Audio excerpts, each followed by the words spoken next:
Welcome to the Functional Esthetician Podcast. I'm your host, Samantha Dench.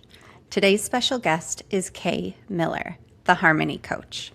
We are going to talk about how women always push through, balance, burnout, how to live in harmony, and make simple mindset changes to find your why and learn how to take control of your life. Before we get to today's interview, let me introduce Kay. Kay Miller, the Harmony Coach, helps exhausted women restore energy, ease, joy, and clarity by living in sync with their natural rhythms. Through her signature Harmony Principle framework, she's changing how women heal themselves and their families without overwhelm, extremes, or self-betrayal. Kay Miller is trained in mental fitness, holistic health, genetics, human design, and more. A homeschooling mother of 5 and a serial entrepreneur, she guides high-performing women through a customized healing process that helps them restore energy, clarity, and joy by living. Her signature approach, the Harmony Principle, began with a single pause that transformed her health without extremes. Kay is on a mission to create generational health by helping women stop fighting their biology and start flowing with it. Her work supports simple, sustainable shifts in nourishment, stress, and self-perception that naturally ripple into homes, relationships, and children's futures. Women who heal with her parent more intentionally, lead clearly, and raise healthier, happier families. Known for her intuitive insight and science-backed tools, Kay helps women reconnect with their natural rhythms and remember that harmony is health. Hi, Kay. Welcome to the Functional Esthetician Podcast. Thank you so much for having me, Samantha. I'm so excited for this conversation. Same here. I'm going to have you start by introducing yourself. Tell us how you got started and how you got to where you are today.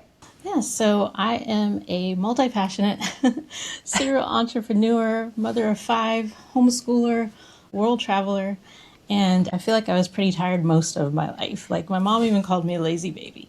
But it got really bad at one point, and it was just spiraling to the point where I felt like I was going in and out of consciousness.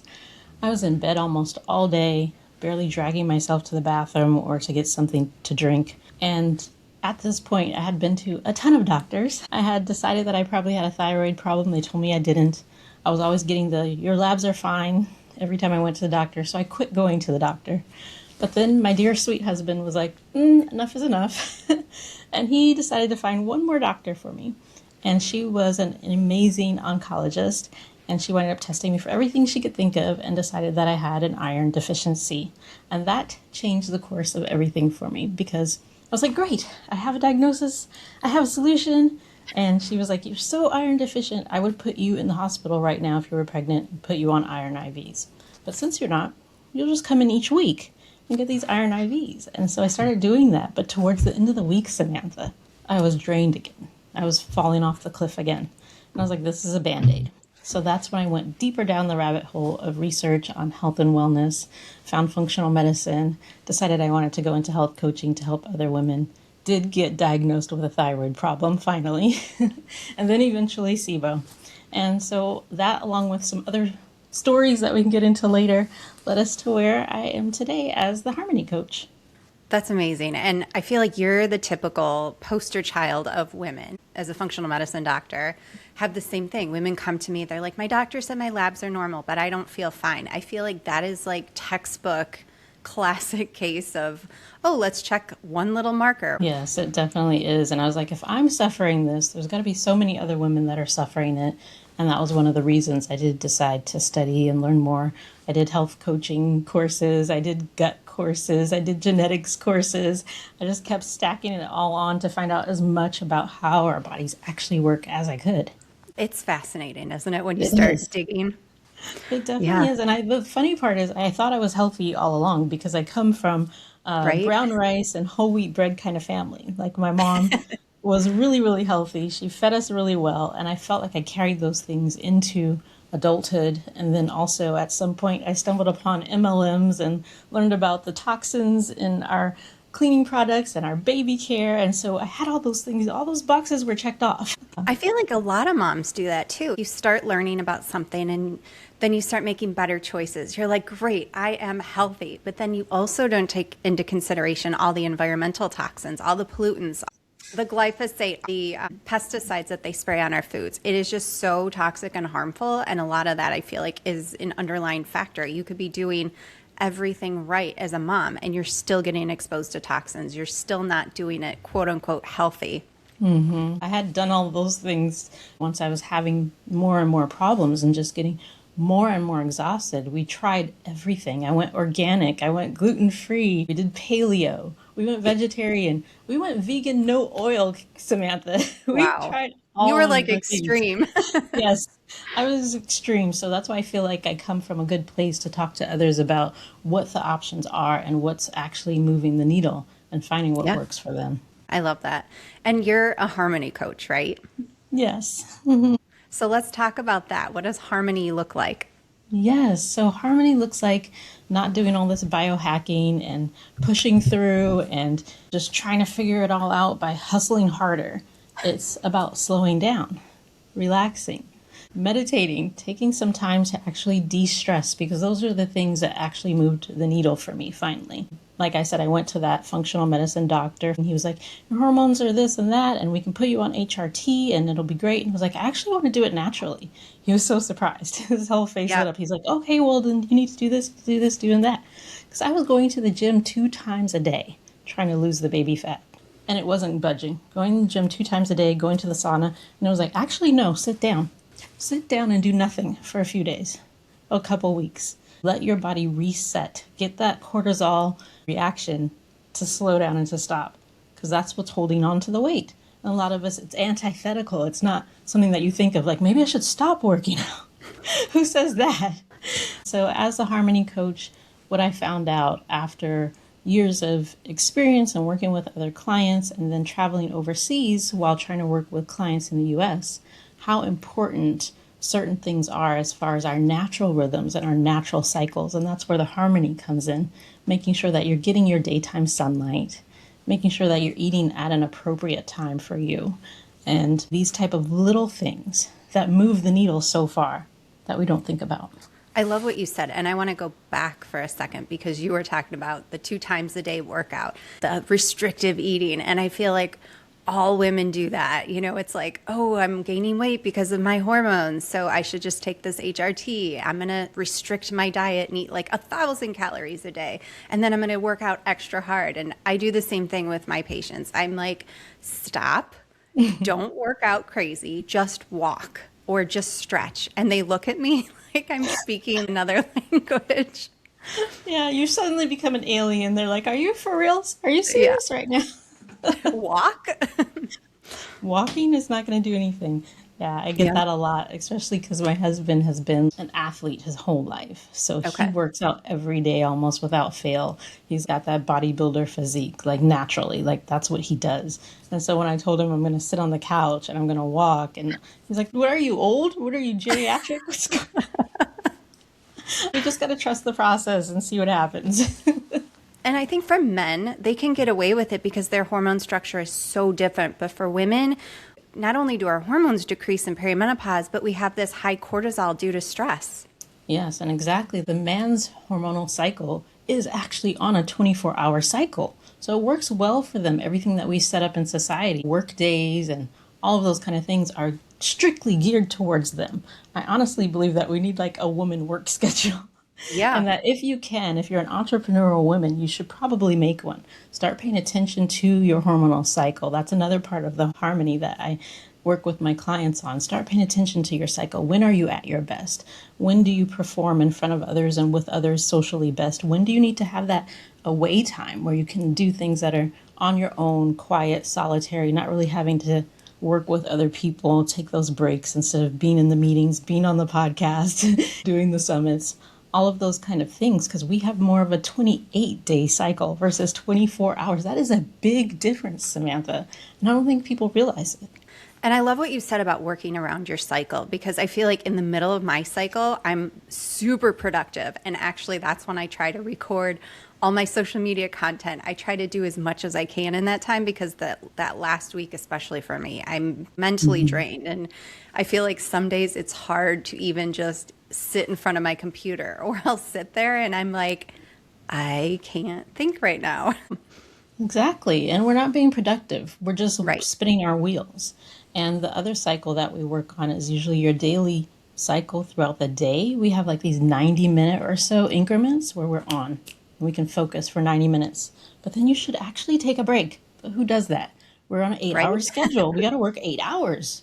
Yep. No, take a break every 90 minutes. Get up, walk around, go do something else, let your brain refresh, reboot, and then get back to it. And you'll realize that you'll get so much more done if you do that than trying to just push through.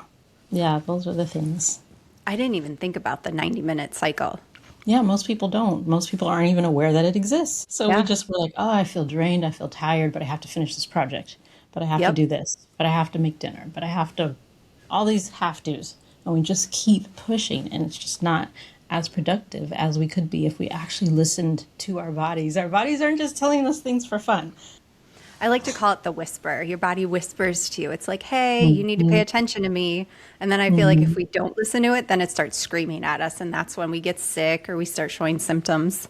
Exactly. And I remember when I was younger that I used to wonder why when you go to the aisle to get your feminine products, they'd have chocolate there. And I would try to figure it out. I kept doing research and I could never figure it out. But one day I stumbled upon this article that talked about cravings.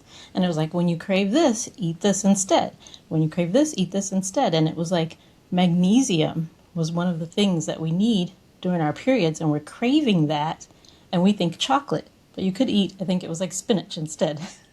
So if you're trying to lose weight, eat spinach during your period instead of chocolate. Maybe.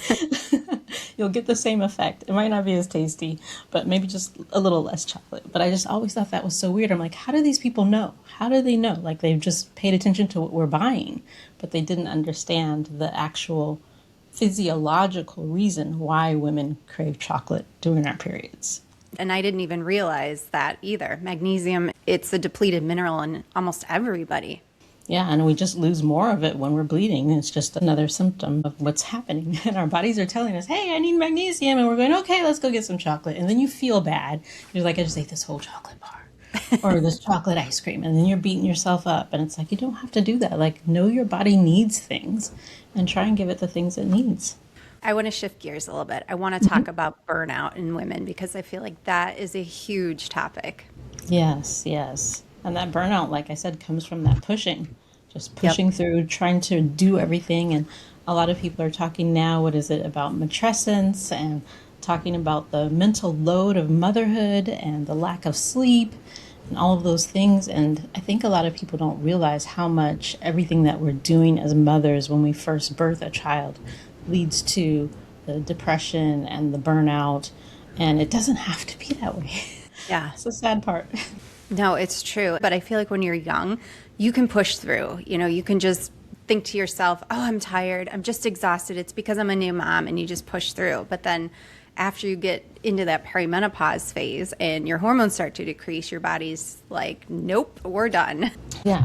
When we're younger, we definitely think we can push through. And we physically do. We mentally do. But there's a price to pay for that. And like you said, as we get older and our hormones are changing, it's even harder to push through. But if we weren't raised in a society where we think we have to push through, imagine what that would look like. Imagine what that would do for moms, for families. Because do you really want to have a mom that's worn out and exhausted and pushing through? Or would you rather have a mom that's resourced, that's confident, that's fulfilled, that's fed, that's nourished? Imagine how much more she can show up for herself, her children, her spouse if she has one. And so that's kind of the reason why I love working with moms. And I've been trying to reach more young moms to help them understand their bodies and what's going on and to get that support if they can. And I love on the internet, I've been seeing so many more men now that are starting to understand cycles and what women are going through and to become so much more supportive. And that's what we need. And from what I see in other countries, it looks like in a lot of other countries, they do have that support system around the young mom, but not in America. It's so true. And I feel like a lot of women feel like they have to do it all themselves. You have to wake up and do all those feedings and do all the diaper changes and do all of the scheduling of everybody, remembering everybody's allergies, everybody's preferences, everybody's everything. And it's like, where did we get to this point?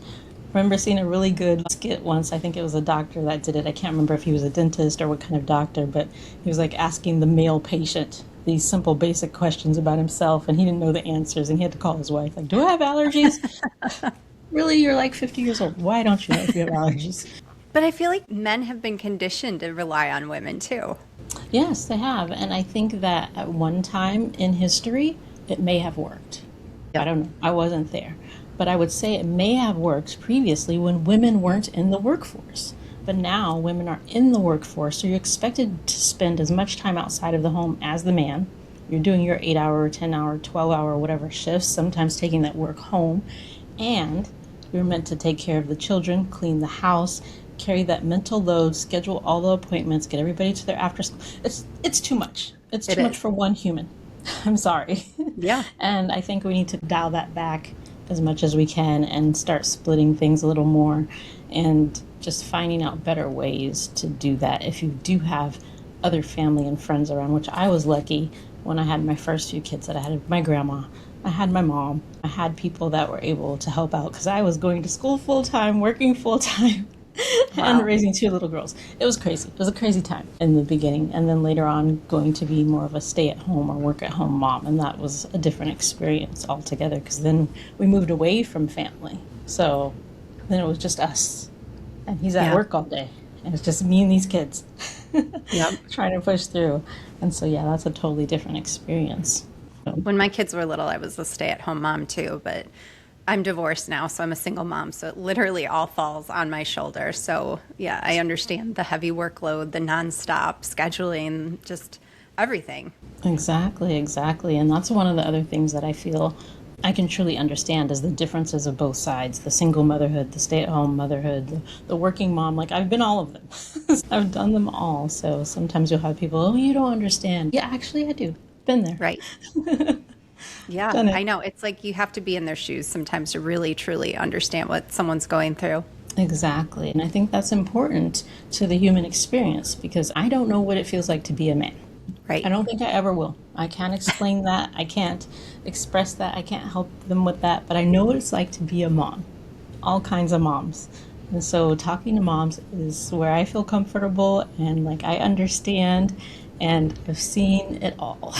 When women know what to do, because there's information everywhere, we can go online, we can research this, we know what to do. How do you help your clients actually follow through? Yes, that is the most important part, right?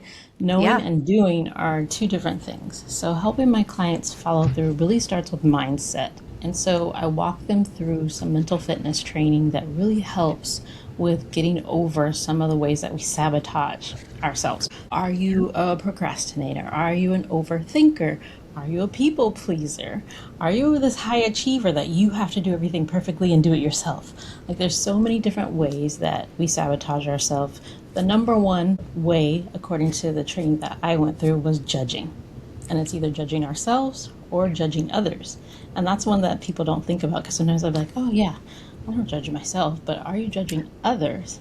And if you are, that's also affecting how you perform because you don't want to be judged the same way you're judging others. So taking women through the mental fitness training is one of the first places I start, really is with mindset and helping them understand how they're thinking and then putting things in place that can help them do the simple things that they might not be doing yet. So a lot of people know you need to drink more water. Simple. Not so simple. So things like, okay, make sure you have a water bottle wherever you're at all day at your desk. Making sure that you maybe wear a piece of jewelry or something that reminds you of your children or your goals. Like, why are you doing this? So we do these little anchors to help people remember, and then we also work on the mindset. I feel like the mindset piece is so crucial because we don't realize how we hold ourselves back. Yes, exactly. And I remember one of the first things that I had to do for myself was get a little sticky note and write, done is better than perfect. And I had it on my laptop for the longest time because I would procrastinate to the God's ends trying to get everything perfect. Had to be perfect. Can't put it out there if it's not perfect. And I think overwhelm stops that too. Definitely overwhelm can do that as well. Yeah, there's different ones. So you just have to find out what it is for you and then figure out how to walk yourself back from that. If someone comes to you and they are struggling with some of these behaviors, what would be one of the first mindset shifts you make for them? Yeah, one of the first ones. I think it's really just going to depend on what their mindset is doing. But generally, when I first speak with a client, the first thing that we talk about is, why do you want to change in the first place? Because of the why, you can figure out almost any how if you have a why. So we start there. That is number one. And we just keep digging deeper and deeper and deeper until we get to what the real why is, which is what I like to say. Because a lot of people will be like, oh, yeah, I want to lose 20 pounds so I can look good in a bikini at the beach this week or next summer or whatever it is. And you're like, yeah, but why do you want to look good in a bikini? And you just keep digging deeper and deeper. And for a lot of people, we'll get to these really heartfelt reasons of acceptance, love, peace, freedom. And that's the true core. And once you can get down to your real reason why you're doing things, that changes everything. So do you find talking to them helps, or do you find that if they journal or meditate, if somebody's trying to work on that, like what would be something that they could start doing, or what would be one of the most effective tools? A lot of times that first conversation is enough, amazingly enough. But yes, journaling and meditation are definitely tools that you can use and that we do use as I go through the coaching program. But I remember having that conversation with one client and we found out the why. And she was saying that one thing she was struggling with was going out and getting ice cream, like I think it was every day or something, with her kid after school. And she really wanted to lose weight. And it's like, those don't go together. Ice cream every day, lose weight. They don't go together. And we did the whole thing about her why and finding that out and all the dreams and goals she had for herself, learning how to play the guitar, all this beautiful stuff. I don't remember if it was the next week or the second week when we spoke again. She was like, oh, by the way, I have to tell you, I haven't had ice cream since the first conversation we had. Haven't even thought about it. Wasn't even interested in going. And it's like things like that, like you don't realize what's going on in your brain and how you can just shift things in a second. It doesn't take all this long, drawn-out journaling and meditation and all that stuff that people think. Those things do help, and they can help you get deeper and depending on what the issue is, but things can change as soon as you're ready to change them.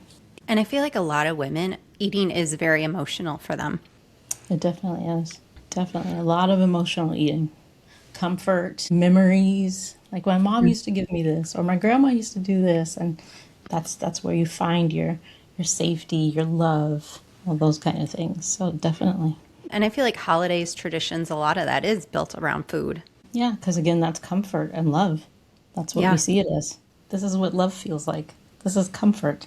This is what my family has always done. And it's like, but how is that supporting everyone else in your family? Are they dying from diabetes, cancer, heart disease? Because they say these things run in our family and that they're genetic, but they're not. Right. They may be in your genes. You might have something, but you can turn that switch on or off. That's up to you and what choices you make. So the bad habits are what run in your family. And you can stop those. And I remember having one of my dear grandmothers. She was older. She was in a wheelchair. She was heavy set. And she would just tell me, baby, don't do like me. I was like, okay, grandma. I don't know why you're giving me this message right now, but sure. I'm like a teenager, don't care. I can eat whatever I want. Exactly. Teenagers, forget it. Yeah. But I totally understood her. Like, she was uncomfortable. She was not living the life she wanted to live. And I think that that's one thing that a lot of people forget. Sometimes people will say, oh, I'm going to live my life however I want to live it because I don't care about dying. But do you care about being miserable? Yeah. Because you're not going to die immediately. Most likely, if you're not living a healthy life, you're going to somehow get some kind of disease. It's going to take away from your quality of life. Yep. And then you may not be happy with what body you're left with and however long that lasts. So we need to think more about what is the quality of life we want to live rather than the quantity of life we want to live. And most people just end up on medication. And once they start one, they end up snowballing into multiple medications. And then it does take over their life. It's so unfortunate. Mm-hmm. You got this medicine for this thing that it was wrong with you, and then you got this medicine to help with that medicine. Yep.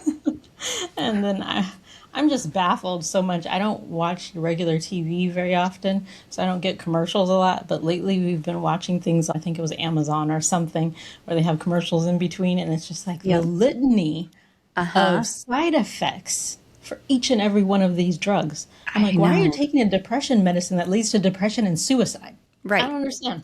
I can't wrap my head around that when I've dealt with clients that came to me to lose weight and got off depression medication because they were Yeah. eating better, because they were taking care of themselves, and that affected how their brains were functioning and the information and signals that were going through.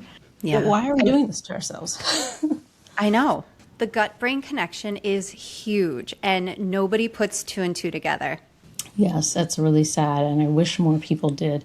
And that was one of the things that happened that led me to the Harmony coaching, was that I had noticed this relationship between health and wellness and depression and stress, anxiety. And I was like, I wonder if I did this on purpose, like if I actually took a bunch of women that were depressed and worked with them, could we get rid of those symptoms and those issues? And I was overseas at the time. And so I took on these 6 lovely ladies that have been dealing with depression their whole life. Most of them were in their 40s, 50s, and older, but they trusted me. And they were lovely ladies. And we went through this 90-day coaching with them. And they were like, I've been in counseling for 12 years or whatever, and it didn't touch what we did in the last 90 days. And they all came out of there feeling amazing. Wow. I, however, was depleted because Of course. I had changed my schedule to meet their schedule in the United States while I was overseas. So I wasn't getting my morning sunlight. I wasn't getting proper rest as far as my circadian rhythm is concerned. And I didn't know it at the time because that wasn't something I had really studied before. So I'm like sitting there like, why do I feel so depleted? What did I do wrong? Because I'm a health coach. I've been doing all this stuff right for the last almost 10 years. And I think that was when red light therapy was like super popular. And so I kept reading and researching about red light therapy and blue light at night. And then I was like, wait a minute. Why are we buying these devices when there's sun outside for Yep. free? And so I started looking more into sunlight and what it does and how your exposure to sun in the morning sets your body up to produce the melatonin you need to go to sleep at night and all of these other things. And it just started snowballing and snowballing. And I remembered that when I was first having my problems with my energy and fixing them, one of the things I did was watch a video about adrenal fatigue. And the guy said to go to sleep at 9 o'clock, wake up at 5 a.m. And I was doing that, not knowing that, oh, I'm up at 5, so I'm opening the windows, I'm looking outside, I'm getting sunlight, I'm going outside, and all of these things. I didn't know the connection there that was happening at the time. I just did what I was told. So Yeah. looking back, I was like, oh, yeah, maybe I need to get up in the morning. Maybe I can't work on a US schedule. I need to do this. And then also all of the other things that I call the 5 pillars of free healthcare, because in the US we're obsessed with free healthcare. So you've got your light, which is not just the sunlight, but how are you using lights in your house in the evening? Are you on your computer right before you go to bed, scrolling on your phone an hour before bed, right before you fall asleep, and then putting it down and going, why can't I sleep? I'm not getting good sleep. So your light diet, your hydration, which is more than just water, making sure that you are getting the right electrolytes and nutrients and things like that into your body throughout the day. Sleep, not just getting 8 hours, because it's not about the hours and the numbers, but when are you sleeping and what is the quality of that sleep? Is your body able to process and do all the things it needs to, or did you just eat an hour before you went to bed and now your body's working on digestion when it should be working on everything else? Movement, and that's not just, oh, you have to go to the gym and run. Like you said, walk. Get up and move around every hour if you're at a desk. Just getting more movement into your day. And then finally, nourishment, making sure that you're getting good quality food. A lot of us come from moms, and maybe even ourselves, that were raised on this low-fat diet in the US. And I feel like that has done more harm to the female population than anything else that we've done, because we need fat, ladies. Yes. We need it. So Yes. get some good quality, healthy fats into your diet. Eat an avocado, something. I don't care how you get it, but get it. Some olive oil drizzled on your salad. But making sure you're getting good proteins and fats and all of those things. So that's Yeah. part of my harmony, is getting in harmony with those things as well into your life. I love all 5 of those. And it's funny you bring up fat because I feel like women are afraid of fat. And Yes. I put butter on everything. I cook with it. I actually make brown butter and I eat a spoonful of it every night before I go to bed. And then I even put it in my coffee because I feel like it's what helps us stay full longer. Yeah, it does. It helps you stay full longer. It works for your brain. Your brain needs Yep. fat. So all of this Yes. depression and anxiety and all of that, eat some fat. That's all I have to Yeah. say about that. Like start there. That might cure all your problems. No, I'm just kidding. We can't make any claims on what cures anything, but definitely Right. getting some fat into your body really helps with your brain function because our brains run on fat. It's Yeah. just And not to be afraid of it. you can't imagine how many things you're wrecking your body with because of fear, because of Right. scarcity, because of the stress you're putting on your body, worrying about something that you don't even need to worry about. That's one of Yeah. the best things you can do if you can just remove fear, Yep. unnatural, unhealthy fear, I should say. Because, yeah, there's some real fears like, yeah, put on your seatbelt so that you don't die in a car accident. I mean, but don't stress over it. Keep Right. yourself healthy and safe. But there's some things that we worry about and fear, even subconsciously, that we really should release. We'd live better lives. I want to ask you one more question before we close. What is one small shift that our listeners can start implementing today? My favorite is the morning sunlight. If you're Yep. not already doing it, stop being afraid of sun. And I know you deal with skin, right? I do. You see these people walking around that have the hat on, they have on long sleeves, the long pants. You're not helping yourself. I mean, there's a time for that, of course. You don't want to just sit out in the afternoon sun and bake all day. Of course, Right. that's not good for you, but you do need sunlight in your life. So, if the only thing that you can do to change what your habits are right now would be to go outside for maybe 5 to 10 minutes and just get some sunlight on your skin, into your eyes in the morning, that can be life changing in and of itself. You really don't need to be out there that long, but at least start with that if you're not already doing it. If you're Yeah. going from home to office, office back home, and you're just not ever really interacting with the sun because you're in your car and you're like, the sun's blinding me, but the windows block out the helpful rays that you need. Even your screen, if you have a screen on your windows at home and you're opening up the doors, that screen also blocks out the sun. You literally need to be outside in the sun. And it's funny, I have an esthetician background. And when I started studying functional medicine, I learned about vitamin D and how the sun is the number one way we can get vitamin D into our body. And the more I dug into it, the more I realized I've been telling people to protect their skin and hide from the sun. And I was the same way for many, many years. And now I've been embracing the sun. I actually go out without sunscreen. I don't wear sunscreen a lot. If I know I'm going to be outside for hours, like if I go to the beach or I'm at a pool, then yes, of course, because I don't want to get burned. But it's amazing how much that sun is so important for our body. Yeah, it is. It's very, very important. And a lot of people think, oh, I can just take vitamin D supplements. Your body kind of can use some of it, but there's so many other things that we're getting from the sun that we don't even understand yet. Right. So, like I said, even that melatonin creation for later in the evening, you're not getting that from taking a vitamin D supplement. Yeah. And morning sunlight truly is the best. It's the best time to be out there if you can. For the Yeah. gardeners and all those people, like go out in the morning and do what you can. The surfers have it right. Get out there early in the morning and catch the waves. You're getting the salt water, they're grounding, Yeah. they're getting sunlight. They must be some of the healthiest, happiest people. Kay, how can everybody find you? Oh, yes, definitely. The easiest way to find me or reach me would be to go to my website, which is keymemeki.com. That's a hard one for people to say, but I always thought it was easy. Or another way you can find me is obviously kdm.com. And I'll drop links in the show notes so they can click and connect with you there.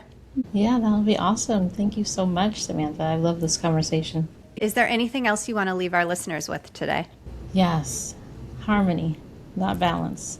A lot of women are chasing balance in life. We're trying to figure out how we can juggle all of these things and give enough attention to the kids, enough attention to the spouse, enough attention to the work. And it's like, just let it ebb and flow naturally as it should. Life is this harmonious masterpiece. A lot of times people will say, oh no, but there's balance to life. And it's like, yes, but no. Because they'll say the sun rises and sun sets and all these kind of things. And I'm like, but if you zoom out, you'll see that instead of the sun rising and the moon rising, what we're actually doing is we're all in this cyclical motion. We're going around the sun and we're all traveling through the universe. It's a harmony, not really this 50-50 balance or like a person on a tightrope trying to keep it all stable. None of us want to be there. So I would say stop chasing balance and start finding harmony. I love that. And I do feel like we cause more stress by trying to live balance than living a balanced life. Yeah, just live in tune with what's going on. Take those breaks. Stop trying to push through. And if anybody wants any help with these kinds of things, on my website, they do have a recharge guide that everyone can get. And if you'd like, I can give you a little bonus code that they can use to get it for free that you can put in your notes. That'd be great. And I'll put that in the show notes too. Awesome. That would be great. Kay, thank you so much for being here today. Yes, thank you so much for having me. Thank you for listening. Today we had on our special guest, Kay Miller. We talked about health, wellness, how to live in harmony, why women struggle with burnout, and why balance doesn't mean an optimal life, the 5 pillars of health, mindset shifts, and working to get to the root of your struggles. Please check the show notes to connect with Kay. The first 5 people to download her guide get a complimentary one-on-one recharge session with Kay. Be sure to tune in next Tuesday to episode 41. We will be talking about trauma, how to heal through trauma, tools you can use, and self-love.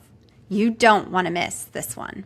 And always remember, you deserve to love the skin you're in.